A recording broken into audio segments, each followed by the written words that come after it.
अज़ीज़ बच्चों, सामीन इकराम, अस्सलामु अलैकुम रहमतुल्लाहि तआला बरकातुहू। अल्हम्दुलिल्लाहि रब्बिल आलमीन वल आक़िबतुल लिल-मुत्तक़ीन वस्सलातु वस्सलामु अला सय्यिदिल मुरसलीन। अम्मा बअद, अऊज़ु बिल्लाहि मिनश शैतानिर रजीम। बिस्मिल्लाहिर रहमानिर रहीम। क़ाल अल्लाहु तबारक व तआला फ़िल क़ुरआनिल मजीद वल फ़ुरक़ानिल हमीद।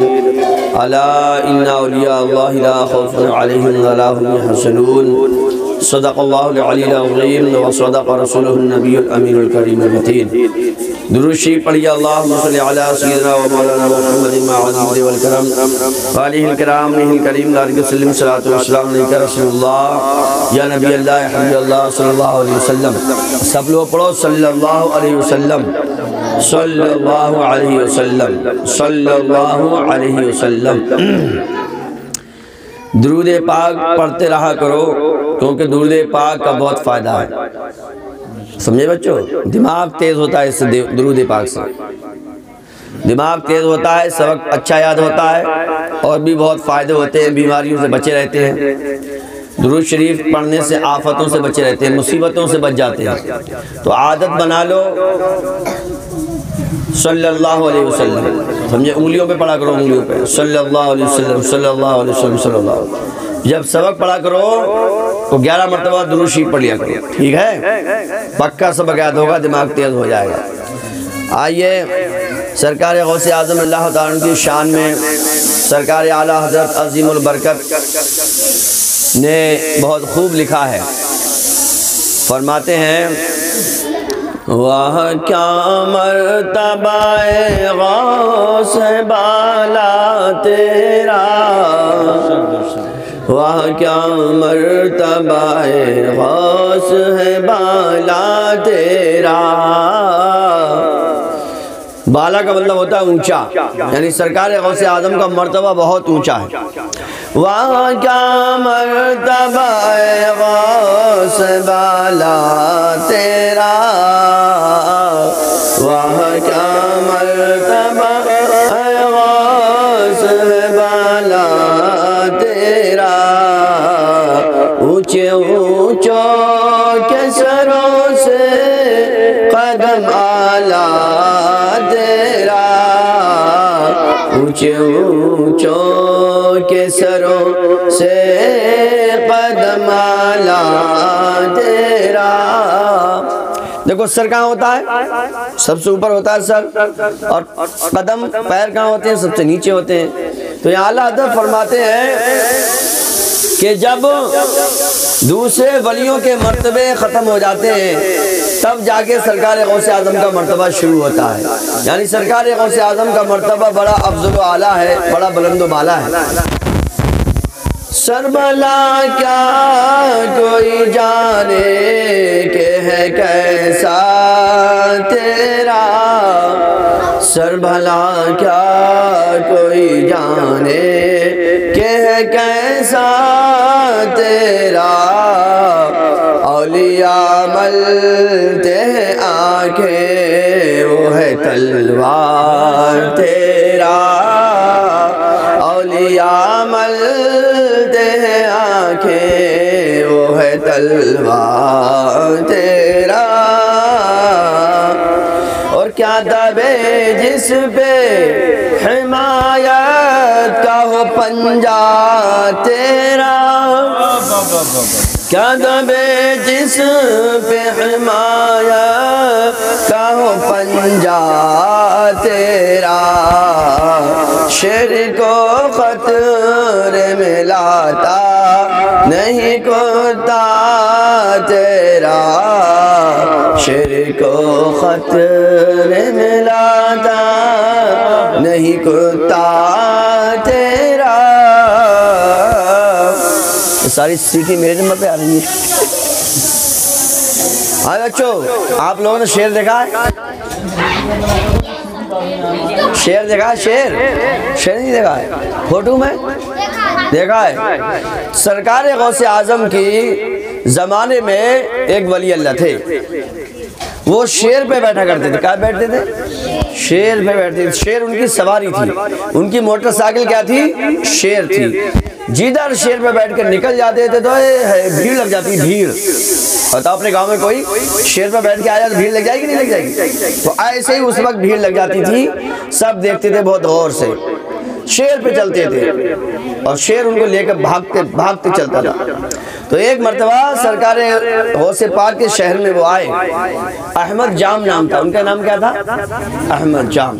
तो उन्होंने कहा कि आज सरकार गौसे आजम के यहाँ मेहमानी करेंगे। तो उन्होंने खबर भेजी सरकार गौसे पाक के पास कि हम आपके यहाँ पर मेहमानी करने आए हैं। इधर सुन भाई,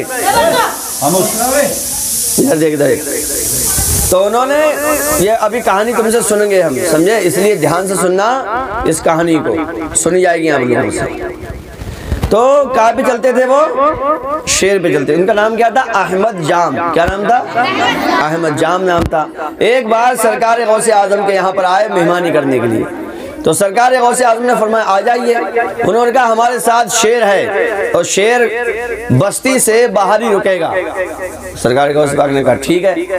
तो उन्होंने फिर कहा, अहमद जाम ने जो शेर पे चलते थे, उन्होंने कहा हमारी शेर की भी तो मेहमानी होगी। तो सरकार गौसे पाक ने फरमाया तुम्हारा शेर क्या खाएगा? तो उन्होंने कहा शेर खाएगा गाय। क्या खाएगा? गैया कहते हो, गैया तो वो खाएगा। तो सरकार गौसे आजम ने भेज दी। क्या भेज दी? गाय भेज दी। तो उस गाय के साथ सरकार गौसे आजम के यहाँ पर एक कुत्ता रहता था। कौन रहता था? कुत्ता रहता था। कुत्ता भी गाय के पीछे पीछे चलने लगा। जैसे ही शेर ने देखा गाय को, अरे शेर तो खुश हो गया कि आज पेट भरेगा खूब, ताजा ताजा यहीं पर शिकार करेंगे और यहीं पर खाएंगे।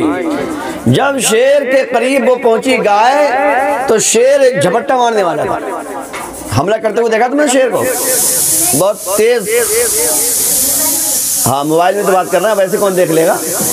चिड़ियाघर में जाओगे तो चिड़ियाघर में मिल सकता है, समझे नहीं समझे? तो जब जैसे ही शेर गाय पे हमला करना चाह रहा था, इससे पहले के शेर हमला करता, कुत्ते ने हमला कर दिया। किसने हमला कर दिया? किस पे? शेर पे कुत्ते ने हमला कर दिया और शेर को फाड़ दिया। क्यों? कभी भी आप नहीं सुनेंगे कि शेर पर कुत्ता हमला कर दे। क्यों? कुत्ता तो डरता है शेर से। अगर नकली भी शेर आप कुत्ते के पास रख देंगे तो भाग जाता है, समझे नहीं समझे? हाँ। तो उस शेर को गौसे आजम की गली के कुत्ते ने फाड़ दिया। ये कैसे हुआ? क्यों फाड़ दिया? इसलिए कि उस शेर को गौसे पाक के घर के कभी कभी हड्डियां उसको कुत्ते को, गौसे आजम के कुत्ते को जो गली में रहता था गौसे आजम की, कभी कभी गौसे आजम के यहाँ के उसको टुकड़े मिल जाते थे। कुत्ते को क्या मिल जाते थे? टुकड़े मिल जाते थे। कभी कभी हड्डियां खाने को मिल जाती थी कुत्ते को। तो गौसे आजम के यहाँ की हड्डियों की ये करिश्मा और करामत है कि कुत्ता खा ले तो वो शेर से भी सवा शेर हो जाता है, समझे नहीं समझे? तो कुत्ते ने फाड़ दिया। किसको फाड़ दिया? शेर को। अब तुमसे कोई कहेगा कुत्ते ने शेर को कैसे फाड़ दिया, तो क्या कहोगे? इसलिए कि वो सरकार गौसे आजम के घर के उसको टुकड़े मिल जाते थे। क्या मिल जाते थे? इसलिए कुत्ते में इतनी जान आ गई, कुत्ते में इतनी ताकत आ गई कि शेर को फाड़ चीर के बराबर कर दिया। शेर को फाड़ चीर के बराबर कर दिया। तो हम लोग सरकार गौसे पाक का नाम लेते हैं तो हमें भी बहुत ताकत है, समझे कि नहीं समझे? सरकार गौसे आजम को नाम लिया करो, या गौसल मदद। क्या कहेंगे? या गौसल मदद, या गौसल मदद, समझे नहीं समझे? हाँ। तो फिर देखो कितनी ताकत आती है आपके अंदर, दिमाग तेज हो जाएगा, कुरान शरीफ जल्दी पढ़ जाओगे, उर्दू जल्दी पढ़ जाओगे, समझे? तो ये कहानी याद हो गई आप लोगों को? हाँ, ये कहानी घर में सुनाना, बच्चों को आपस में सुनाना, ये कहानी भूलना नहीं चाहिए, समझे कि नहीं समझे? हाँ, इस कहानी को आप एक दूसरे को सुनाया करो, घर में सुनाना कि सरकार गौसे आजम के कुत्ते ने क्या कर दिया? शेर को फाड़ दिया। अब कोई पूछे क्यों फाड़ दिया? इसलिए कि वो उसको सरकार गौसे आजम के घर के के टुकड़े मिल जाते थे, उसको सरकार गौसे आजम के घर की हड्डी मिल जाती थी खाने को, तो उन हड्डियों में, उन सूखे सूखे टुकड़ों में इतनी ताकत थी कि कुत्ते को भी शेर का भी बाप बन गया। कुत्ता क्या बन गया? शेर का भी बाप बन गया। शेर को फाड़ चीर के ठिकाने लगा दिया, उसका टुकड़ा टुकड़ा कर दिया सबको। समझे नहीं समझे?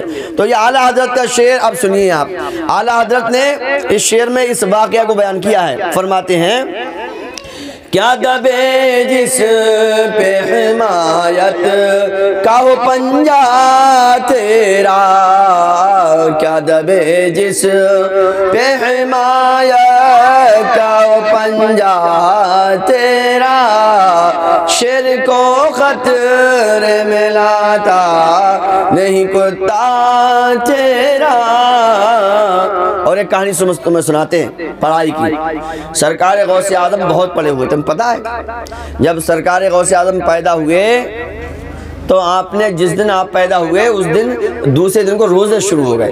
तो सरकार गौसे आजम एक दिन के थे और रोजा रखना शुरू कर दिया। क्या कर दिया? दूध नहीं पिया। आप देखते हैं बच्चे होते हैं छोटे छोटे, दूध पीते हैं। सरकार गौसे आजम ने दूध नहीं पिया। कब तक नहीं पिया? पूरे दिन। हाँ, मगरिब की जब अजान हुई तब सरकार गौसे आजम ने दूध पिया। और सरकार गौसे आजम कितने दिन के? एक दिन के हैं। हाँ, तो सरकार गौसे आजम को कितनी मोहब्बत है नमाज से और रोज़ों से। और 40 साल लगातार गौसे आजम सोए नहीं, नमाजी नमाज, नमाजी नमाज, अल्लाहु अल्लाहु अल्लाहु अल्लाहु। जब आप मदरसे गए, कहाँ गए? मदरसे। हाँ, तो मौलवी साहब ने, इमाम साहब ने, जो भी थे पढ़ाने वाले, उन्होंने कहा पढ़ो औज़ु बिल्लाहि मिनश शैतानिर रजीम बिस्मिल्लाहिर रहमानिर रहीम। सरकार गौसे आज़म पढ़ना शुरू कर दिया। अलहम्द पूरी पढ़ दी, अलिफ लाम मीम पढ़ दी, पहला पढ़ना दूसरा पढ़ना, पढ़ पूरा पारा पढ़ दिया। उस्ताद देख रहे हैं ऐसे करके, फिर दूसरा पढ़ दिया, तीसरा पढ़ दिया। उनके उस्ताद को ताज्जुब हो गया कि घर वाले कह रहे हैं आज पहला दिन है इनकी पढ़ाई का, और ये तो पहला पारा दूसरा तीसरा पढ़े जा रहे हैं, पढ़े जा रहे हैं, पढ़े नॉन स्टॉप, कहीं पर रुक ही नहीं रहे। 15 पारे पढ़ दी। कितने पढ़ दी? 15 पारे पढ़ दी। उस्ताद देखना है करेगा, मुंह देखना है उस्ताद, अरे मर गए। पहला दिन और 15 पारे बगैर देखे, देख के नहीं पढ़े। कैसे पढ़े? बगैर देखे पढ़े। उस्ताद देखना, अरे मर गए। तो पूछा, भाई तुम तो पढ़े लिखे लग रहे हो, तुम्हारे घर वाले कह रहे हैं आज पढ़ाई शुरू हो रही है, ये पारे तुम्हें कहाँ से हिफ्ज हो गए, कैसे हो गए? मुंह ज़बान ही आते। तो सरकार गौसे आज़म ने फरमाया कि हमारी पढ़ाई आज शुरू हो रही है। तो कहा ये पारे कहाँ याद कर लिए? तो कहा जब हम अम्मा के पेट में थे उस वक्त हमारी माँ कुरान शरीफ पढ़ती थी। क्या पढ़ती थी? कुरान शरीफ। उठते जगते कुरान शरीफ, कुरान शरीफ, कुरान शरीफ। तो सरकार गौसे आज़म ने फरमाया कि वो मैं आवाज़ सुनता था माँ के पेट में। कहाँ सुनता था? माँ के पेट में। और वही सुनते सुनते मुझे 15 पारे हिफ्ज हो गए, 15 पारे हिफ्ज हो गए। और क्या कहते हैं सरकार गौसे आज़म पता है इमाम हसन हुसैन के ख़ानदान के हैं। कौन से ख़ानदान के? हाँ, इमाम हसन हुसैन के ख़ानदान से सरकार गौसे आज़म हैं। अब वो कहानी सुनाते हैं आपको। जब सरकार गौसे आज़म अपने गांव में, अपनी बस्ती में पढ़ते रहे, उसके बाद फिर आप गए बाहर। कहाँ गए? पढ़ाई के लिए। आप देखते हो बच्चे पढ़ने जाते हैं बाहर। तो आपकी माँ ने आपको खर्चा पानी दिया। क्या दिया? खर्चा पानी दिया। खर्चा पानी में दिए सोने के सिक्के चलते थे। पहले क्या चलते थे? सोने के सिक्के चलते थे। तो 40 सोने के सिक्के। कितने? 40। आपकी माँ ने यहाँ सदरी है, सदरी यहाँ पर बगल में सिल दिए। कहाँ सिल दिए? बगल में सिल दिए। और सिलाई मार दी, किसी को दिख ही नहीं रहे थे। पहले ये ट्रक, मारुति ट्रेन ये नहीं चलती थी। फिर लोग क्या करते थे? पैदल जाते थे और गुट बना के जाते थे, 15-15, 20-20। और जंगलों में डाकू घेर लेते थे। कौन घेरते थे? डाकू। तुमने फोटो में देखोगे, वीडियो में पहले डाकू होते थे, घोड़ों पे चलते थे, गर्दन काट देते थे। तो डाकुओं ने जंगल में घेर लिया। जब घेर लिया तो लूट मार शुरू हो गई। सबका माल छीन लिया। जो नहीं दे रहा उसके तलवार चक्कू घुसेड़ दिया पेट में, पेट फाड़ दिया, गर्दन काट दी। अब एक बंदा आया सरकार गौसे पाक के पास। सरकार गौसे आज़म बिल्कुल छोटे से थे, समझे नहीं समझे? हाँ, ऐसे होंगे तो छोटे होंगे। कै साल का लाला तू? कै साल का? कैसे साल का है? हाँ 10-15 साल के गौसे आजम थे, इतने छोटे। तो डाकू आया एक भाग के, कहाँ पर? सरकार गौसे आजम के पास। बड़े पीर, कहा तुम्हारे पास कुछ है? तो सरकार गौसे आजम ने फरमाया कि मेरे पास सोने के 40 सिक्के। कितने सिक्के? 40 सिक्के हैं, मगर जेब में खकोली उसने, तो जेब में कुछ नहीं निकला नहीं। तो वो डाकू समझा ये बच्चा डर गया। क्या कर गया? डर गया, इसके मारे इसका दिमाग चकरा गया, ऐसे बोल दिया होगा। फिर दूसरा डाकू आया, उसने भी पूछी सरकार गौसे आजम से, तो आपने फरमाया मेरे पास 40 सोने के सिक्के हैं। कोई बात नहीं। जब सबसे लूट लिए, डाकुओं का जो सरदार था बहुत सबसे बड़ा, उसने कहा भाई लूट लिया सब माल? बोले हाँ लूट लिया। एक बच्चा है, 15-10 साल का बच्चा है, वो कहता है मेरे पास सोने के सिक्के हैं, मगर हमने जेबों में खकोड़ा लिया उसका, तो हुआ तो कुछ मिला नहीं, जेब में ढूंढी तो कुछ मिला नहीं। तो डाकुओं का सरदार क्या बोला? उस बच्चे को हमारे पास बुला के लाए। जब सरकार गौसे आजम को बुला के लाए, तो डाकुओं का सरदार जो था उसने पूछा कि क्या भाई बच्चे क्या कहता तू? तो सरकार गौसे आजम ने फरमाया कि हम तो बहुत पहले से बता रहे हैं कि हमारे पास क्या चीज़ है? 40 सोने सिक्के हैं। तो डाकुओं के सरदार ने ऐसे ऐसे मारी, ऐसे ऐसे हाथ मारा, तो कहीं मिले ही नहीं। तो कहाँ है भाई? तो सरकार गौसे आजम ने फरमाया ये है सिले हुए। तो बखिया उधेड़ी गई और छन छन छन छन छन छन 40 सोने के सिक्के निकले। तो डाकुओं का सरदार देख लिया, बोला भाई साहबजादे तुम्हारे तो ये सिक्के छुपे हुए थे, सिक्के हम तो ढूंढ नहीं पाए, अगर तुम नहीं बताते तो हमको तो ये मिलते नहीं, तुम सच क्यों बोले? अब ये बात ध्यान से सुनने की। तो सरकार गौसे आजम से उसने डाकुओं के सरदार ने कहा तुम सच क्यों बोल गए? तुम्हारे तो सिक्के बड़े डूबे हुए थे, छुपे हुए थे। तो सरकार गौसे आजम ने फरमाया जब मैं चला था घर से तो मेरी माँ ने कहा था, किसने कहा था? माँ ने कहा था बेटा झूठ नहीं बोलना है। क्या कहा था? झूठ, कुछ भी हो जाए मगर झूठ नहीं बोलना है। तो कहा सरकार गौसे आजम ने, हमारी अम्मा ने मना कर दिया था झूठ नहीं बोले, इसलिए हम झूठ नहीं बोले। अब डाकुओं का सरदार जो 10 साल से माल लूटता था, लोगों को कत्ल कर देता था, गर्दनें काट देता था, बच्चों की गर्दनें काट देता था, उस सरदार जो था दिल उसका पसीज गया। उनके अरे मर गए, इतना छोटा बच्चा अपनी अम्मा का इतना कहना मानता है? इतना छोटा बच्चा अपनी माँ का इतना कहना मानता है, और मैं तो बूढ़े होने जा रहा हूँ लूटते लूटते लूटते लूटते, मैं तो अल्लाह पाक का ये कहना नहीं मान रहा हूँ, मेरा क्या होगा? फौरन उसके दिल में ये बात आई कि अब मैं ये सब लूट मार सब छोड़ दूंगा और अल्लाह के रास्ते पे चलूंगा, नेक बनूंगा। तब इतना छोटा बच्चा इतना सच बोल लिया है। तो सरकार गौसे आजम ने उससे कहा कि मेरी तौबा कबूल हो जाएगी, अल्लाह मुझे माफ़ कर देगा। सरकार गौसे पाक ने फरमाया हाँ ये माल वाल जिसका उसके वापस कर दो और सच्ची बिल्कुल कान पकड़ के तौबा कर लो, अल्लाह तुम्हें माफ़ कर देगा। कहा ठीक है।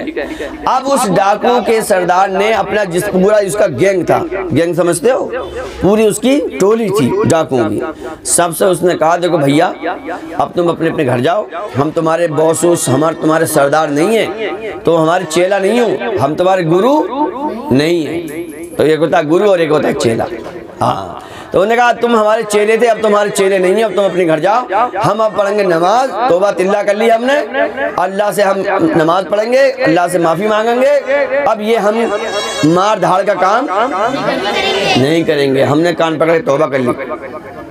तो सारे डाकू बोले कि ऐसा है देखो सरदार तुम हमारे गुरु रहोगे, हम तुम्हारे चेले रहेंगे, पहले तो हम तुम्हारे बुरे काम में तुम्हारे चेले थे, अब तुमने तौबा कर ली है तो हम भी तौबा करते हैं, हम भी ये सब काम छोड़ दे रहे हैं।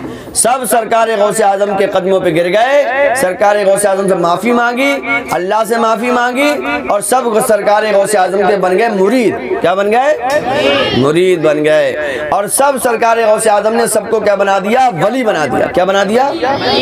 वली बना दिया। समझे कि नहीं समझे? हाँ, तो सरकार गौसे आजम ने सबको सुधार दिया, एक सच्चाई ने सबको सुधार दिया। तो हमें भी चाहिए कि हम कभी झूठ नहीं बोलना चाहिए। जो आदमी झूठ बोलता है उसके मुंह से बदबू आती है। क्या आती है? और पता कितनी दूर जाती है? खंजनपुर जितना अपने दूर खंजनपुर है, खंजनपुर गए तुम? दबौरा तो देखा है? दबौरा 1 किलोमीटर है, समझो खंजनपुर तक बदबू जाती है, यानी 1.5 किलोमीटर तक। कितनी? मरे हुए कुत्ते की आती है। किसकी आती है मुंह में से? हाँ, तो झूठ मत बोलना। हदीस शरीफ में 1 मील आया है और 1 मील कहते हैं 1.5 किलोमीटर को। अपने यहाँ से दभौरा है 1 किलोमीटर और खंजनपुर और लगा लो, 1.5 किलोमीटर तक बदबू जाती है। अच्छा तुम ये बताओ, तुमने कहीं पर मरा हुआ कुत्ता देखा? कितनी दूर तक बदबू जाती है उसकी? नहीं दूर तक, मगर दभौरा तक तो नहीं जाएगी, दभौरा तक नहीं जा पाएगी। यहीं तो जा पाएगी जहाँ यहाँ पर ये दुकान है, यहीं तक जा पाएगी भाई। मगर जो आदमी झूठ बोलता है उसके मुंह की बदबू कहाँ जाती है? 1.5 किलोमीटर यानी खंजनपुर तक, इधर अपनी नहर की पुलिया तक। तो कितनी भयानक बदबू होती होगी। फरिश्तों को चमकती है वो। किसको? फरिश्तों को समझ में आती है, हम लोगों को समझ में नहीं आती है। फरिश्ते दूर भागते हैं। तो हमें कभी भी झूठ नहीं बोलना, कुछ भी हो जाए। समझे नहीं समझे? हाँ, झूठ नहीं बोलना है। ये नहीं मोबाइल पे बात करना है, घर में बैठे हो कहा हम तो यार दभौरे पे बैठे हैं, समझे, हम तो इधर हैं, हम तो उधर हैं। सच बोलने की आदत डालो, इसकी बरकतें मिलेंगी और सरकार गौसे आजम खुश हो जाएगी। सारी बातें अब इस वक्त हमारे यहाँ मिलाद शरीफ हो रही, तुम सब बैठे हो, सबको सरकार गौसे आजम रज़ी अल्लाह अन्हु क्या है, सबको देखना है। क्या करना है? देख रहे हैं। तो हमें भी चाहिए कि हम सारे गौसे आजम रज़ी अल्लाह ताला को खुश करें। चलिए आगे सुनो।